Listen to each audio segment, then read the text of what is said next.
ideally you should be, the painter, I think, is responding to the subject or what's in his head from his imagination, and then without an agenda, not hoping to impress someone with this or that idea, or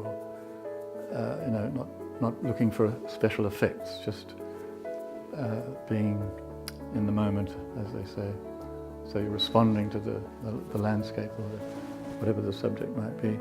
There are occasions like that when you do feel you've become integrated into the landscape.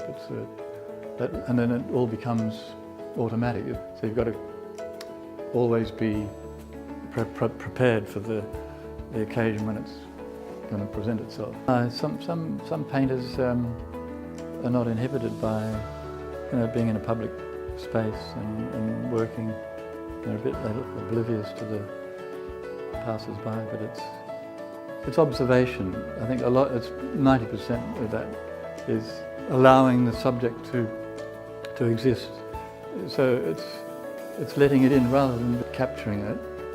You be receptive and let it exist in its own right, and then you observe all the essence of it becomes apparent.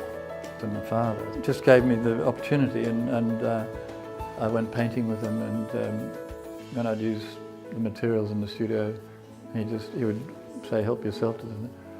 But I found that painting seemed to be what you do when you get to a certain age. Well, firstly, I think it's a great thing with kids is to, even from 2-year-olds or even less, to give them pencil and paper and let them draw anything. Just make it like a daily activity, and I think it's invaluable. You learn everything, the physical aspect of hand-eye coordination and observation, and starts at that age, like language.